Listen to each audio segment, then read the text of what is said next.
Dealing with police violence, a topic that I'm sure will upset absolutely no one and will not spark any angry comments from either side. Now, there are 1,000 different arguments on whether police are too violent, perfectly behaved, not violent enough, and just as many different suggestions on how to fix the problem that may or may not exist. I can't cover all of that today, nor do I want to. This series of videos is going to be long enough. So, this video is going to be limited to what rules govern police use of force, why they're a problem, and a few potential solutions. Also, huge content warning for this entire video because we're going to talk about and watch a lot of violence. So first off, let's take a look at the use of force standards that law enforcement officers currently have to abide by. Former cop and current YouTuber Icy Mike actually made a video that touched on this and is overall a pretty good video. However, he made two interesting claims that stuck out to me. Number one, police have the same standards for using lethal force that civilians do. And two, that standard is whether their actions were objectively reasonable.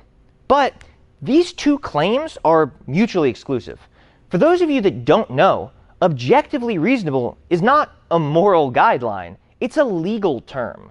Ordinary citizens are held to their local and state laws, and only law enforcement officers are held to the national standard of objectively reasonable when it comes to use of force.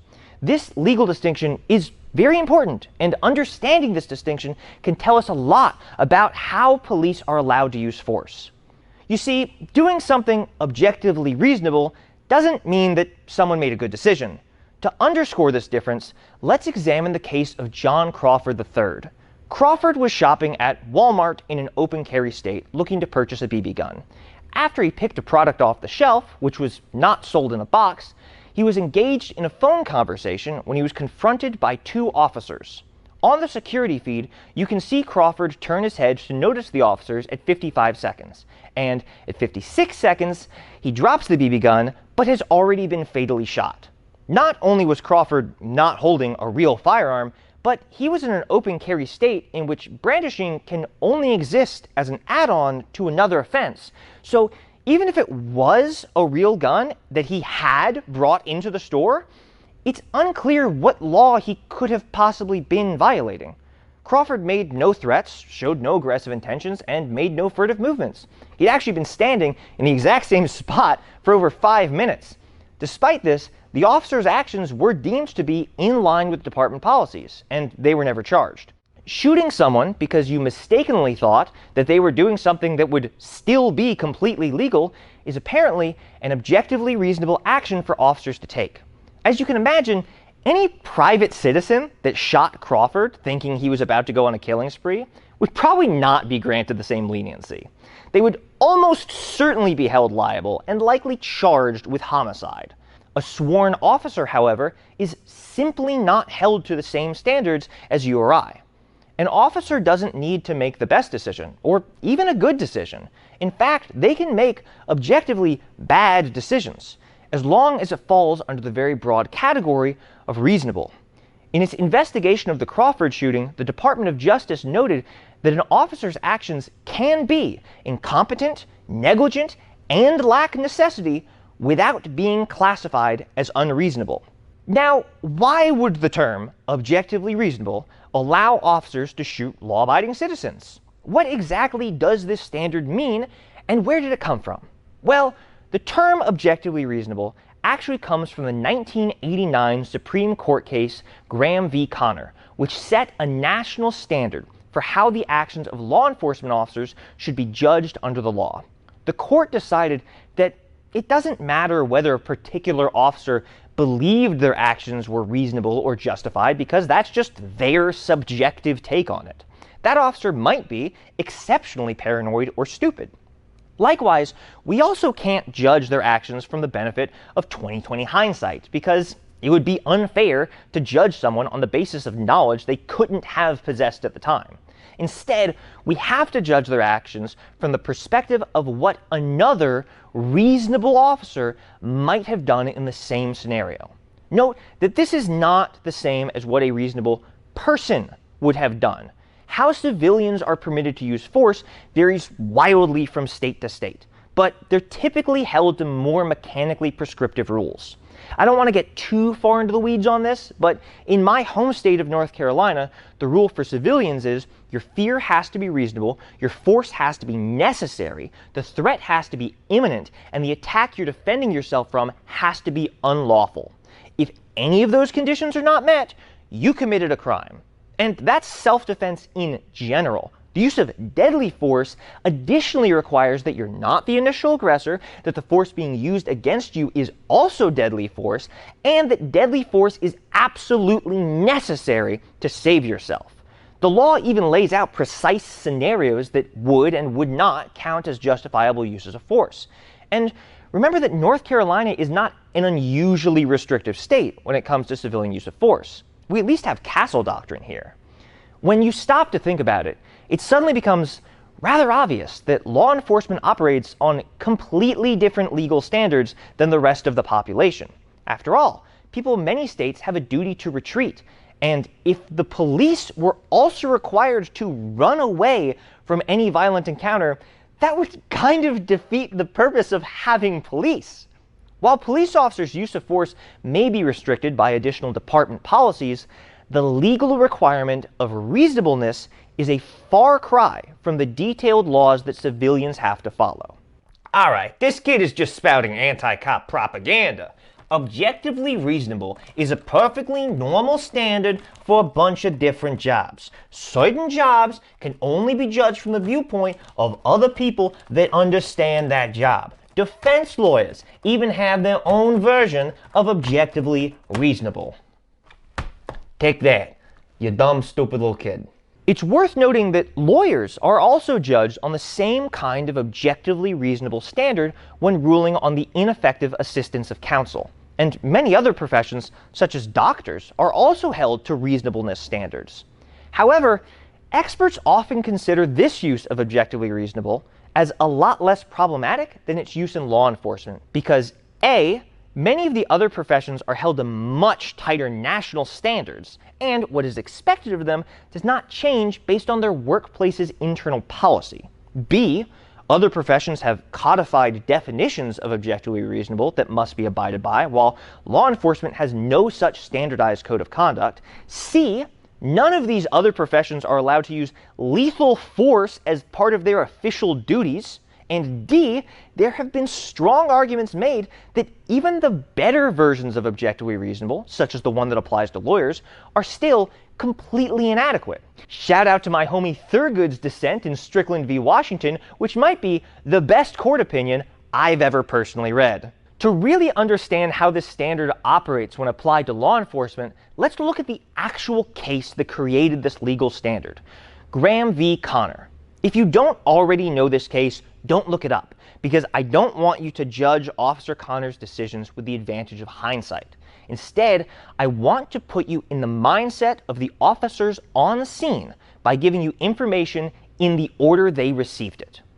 Officer Connor was posted outside a gas station when he saw a car drive up to the store. The passengers ran into the store, almost immediately ran back out, and jumped back into the car. The car then quickly pulled away from the gas station.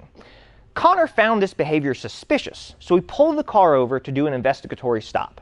Connor took their license and registration, and the driver informed him that his passenger, Graham, was a diabetic and was having an insulin reaction. They'd driven to the gas station with the intention to buy orange juice, but the line was too long, and Graham's medical need for sugar was too urgent to wait. Therefore, they were now driving to a friend's house to get Graham enough sugar to reverse his insulin reaction. Connor noted that Graham appeared glassy-eyed, confused, and had sweet-smelling breath. Connor later noted that he suspected Graham of being drunk. The officer then ordered the two individuals to sit there and wait until he could get another officer to drive out to the gas station and confirm their story. Graham, who was not fully coherent, then got out of the car, ran around the car 2 times, sat down, and then promptly fell unconscious. Connor called for backup, and a number of officers arrived, handcuffed Graham, and put him face down on the hood of his friend's car, as his friend pleaded with officers to get Graham some sugar. Regaining consciousness, Graham asked officers to check his wallet for a diabetic decal that he carried in order to provide evidence of his medical condition. Officers then told Graham to shut up and shoved his face against the hood of the car. 4 officers then threw Graham headfirst into the back of a squad car, injuring him in several places. Another friend of Graham actually arrived on the scene as they were trying to bring Graham back to his house with orange juice, but officers refused to let Graham have any. Finally, an officer was able to confirm that the gas station had not been disturbed. It turned out that Graham had done nothing wrong and was having a severe insulin reaction. If that was already completely obvious to you, congratulations, you have a functioning brain. Thankfully, Graham eventually got help and was able to recover, but not before sustaining a broken foot, injuries to his wrist, forehead, and shoulder, and ringing in his ears that lasted for years, all due to the rough treatment inflicted on him by the officers. Now, this may be a controversial opinion, but I would argue that this was one of the dumbest things Connor and the other officers could have done. Connor could have A, escorted Graham and his friend back to the store to both help them get juice and simultaneously investigate whether anything had been stolen. B, let them go get help and use their driver information to track them down later because there's no reason to believe they're an active threat. C, call a paramedic or EMT to come make sure they're okay. Or even D, just let him have the orange juice that conveniently arrived. Instead, he chose to detain them without medical help, to wait for an unspecified length of time, use extensive manpower to restrain and injure Graham, refuse to confirm whether Graham was a diabetic, and ensure that medical help was actually prevented from reaching him. This choice is actually the largest waste of time and manpower, as well as being the only choice that endangers someone's physical safety. An insulin reaction can lead to unconsciousness, seizures, coma, stroke-like symptoms, hypothermia, and organ damage. And one of those things already happened right in front of Connor's eyes as he watched Graham display absolute textbook symptoms of an insulin reaction. Despite this, the court ruled in Officer Connor's favor, deciding that physically restraining and injuring someone with a possible medical emergency in order to investigate a petty crime that may or may not have taken place is something that a reasonable officer might do. Also, remember that this is far from the worst application of objectively reasonable. This is merely the case that set the standard in the first place. Okay, so maybe the minimum standards for police officers are a little low. But can't departments put policies in place that hold officers to a higher standard than the legal minimum? By implementing training and policies that further restrict the use of force, departments could effectively hold their officers to a higher standard. This can allow plaintiffs and prosecutors to use an officer's violation of department policy as evidence that their course of action was objectively unreasonable.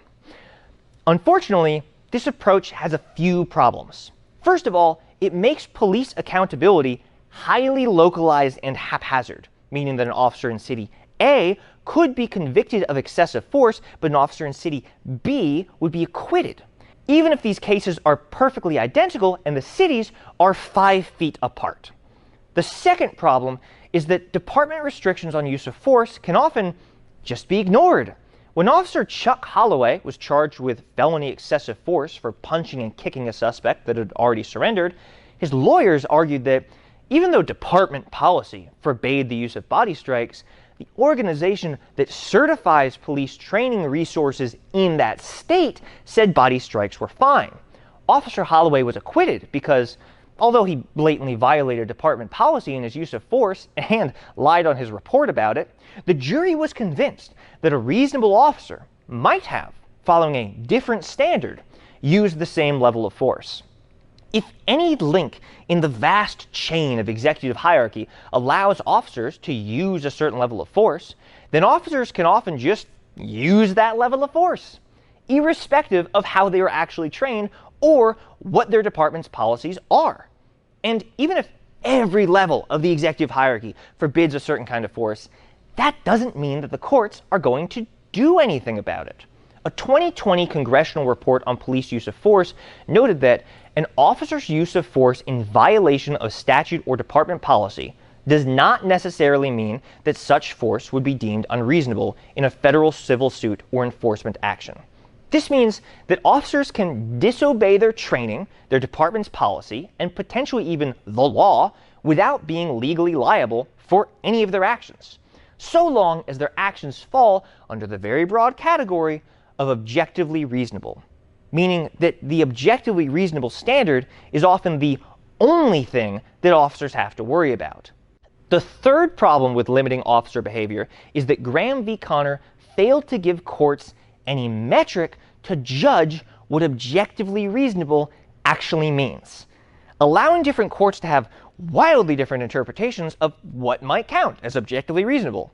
The entire point of these kinds of standards, when applied to various professions, is that they can account for the training and expertise that people in those professions receive. Sure, you might not know how to properly remove a gallbladder, but doctors do, meaning the court could find a doctor unreasonable even if they did better than the average person, because they're not being judged on average person standards. They're being judged on doctor standards. However, when it comes to law enforcement, it doesn't always work this way. Courts often fail to account for any additional training or experience that a professional law enforcement officer might have, and instead pretend that they are equivalent to a random person who's also incredibly stressed, constantly afraid, isn't subject to any of the civilian laws on use of force, and is then given a gun. Judges have been known to issue decisions declaring actions reasonable without even hearing evidence on what other officers might have done, instead relying solely on their own perspective as someone without any law enforcement training or experience, something that officers are expected to have. In the words of law professor Mitch Zemoff, courts often blindly defer to police officers accused of using excessive force, ignore the distinctions between reasonable police officers and ordinary reasonable persons, engage in rank speculation about what a reasonable officer would or would not have done under the circumstances, and ignore evidence that is relevant to assessing the perspective of a reasonable officer on the scene. This approach, which has resulted in an incoherent hodgepodge of pro-police excessive force decisions, undermines public confidence in the ability of the justice system to address police behavior. When courts don't expect law enforcement to perform any better than a random person, they manage to defeat the entire purpose of having law enforcement. At that point, it's functionally the same as government-funded vigilante justice. Demanding that officers always make the perfect decision would be obviously unfair, but the spectrum of decisions they are allowed to make is extremely broad, and it's much more vaguely defined than rules governing civilian use of force. Law enforcement is often given a wide latitude in deciding how to act, and as you'll see, that basic idea is going to be a recurring theme throughout the rest of this discussion. Now, when looking at a lot of these cases, you might be wondering how potentially dangerous and unempathetic decisions could be ruled as objectively reasonable. For example, in the case of Graham v. Connor, wouldn't any reasonable officer prioritize people's safety over punishing petty crime? Actually, no. I'm here to confirm what you've probably already heard from various sources, which is that law enforcement has no affirmative duty to protect people. Most people trace this back to the 1989 DeShaney versus Winnebago County decision, but similar decisions can be found going back to at least 1855 with the Circuit Court decision South v. Maryland, which helped establish the precedent that law enforcement has no responsibility to protect any individual person. Instead, their actual duty is to enforce the law. And over the last 169 years, this general sentiment has since been reaffirmed by the courts at least a half dozen times. And the difference between protecting people and enforcing laws is very important. If an officer sees a child drowning in a shallow pool, should they save that child or finish writing out the speeding ticket they were working on? Virtually everyone on Earth would agree that they should prioritize the life of the child, but that's not currently how the law works. And yeah, I assume that most officers would save the child because most officers aren't heartless monsters. But if your government agency is relying on the inherent goodness of people in order to function, then it's already failed. The whole purpose of any regulatory system is to standardize its operations and constrain the excesses or failures of its operators. Its reason for existing is to prevent human error, negligence, and abuse of power. If it doesn't do that, you are giving Murphy's Law a formal invitation. If laws and policies merely hope that officers are good but don't actually enforce goodness, then they aren't doing anything. Very famously, the lack of affirmative duty came into play in the case of Joseph Lozito, who almost died heroically taking down a knife-wielding spree killer by himself after armed NYPD officers in the adjoining train car refused to lend assistance.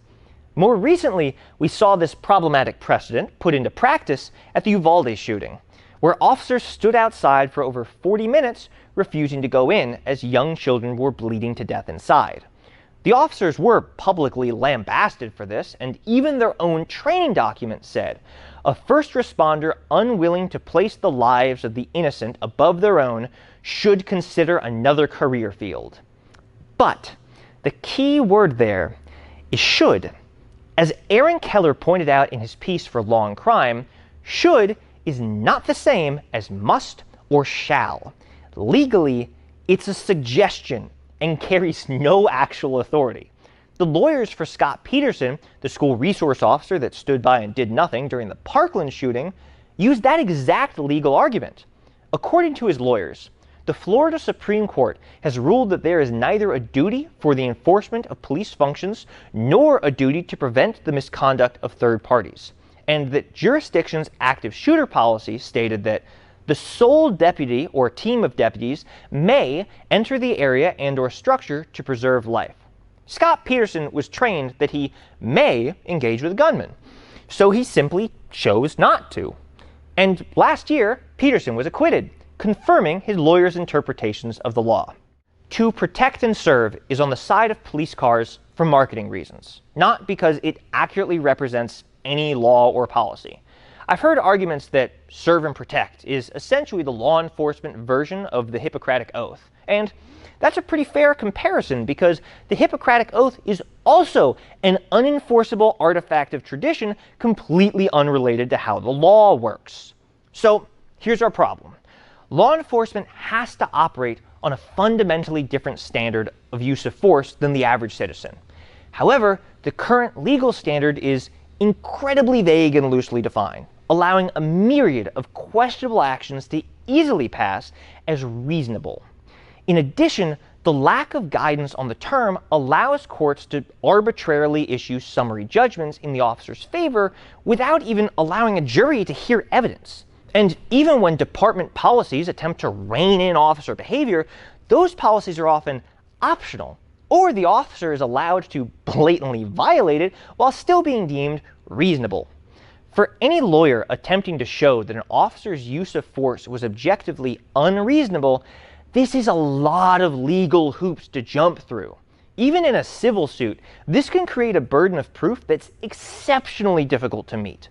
On top of that, you have to add in that officers aren't required to actually help or save anyone, and you can see how the legal standards around police behavior can often fail to encourage the kinds of actions that we actually want law enforcement to perform. Not only are the standards for law enforcement far removed from the rules regular citizens are held to, but they can also allow officers to prioritize things that aren't necessarily in the public interest. This creates a legal situation where it's nearly impossible for courts to regulate officer behavior. Hey guys, this is part one of a probably 4 or 5 part series, depending on what I'm feeling, because releasing it all as one block would be horrifyingly long. So stay tuned for Police Violence Part 2, Training. And also, feel free to subscribe to my Patreon, link in the description, because videos on police shootings don't really get monetized very easily. Take that, you dumb, stupid little kid. Right? These kids on the internet, they get on here, they've got no life experience, they don't know what they're talking about, alright? I have had 25 months of professional mall law enforcement experience. And this kid thinks he can get on here and tell me how to do my job? I don't think so.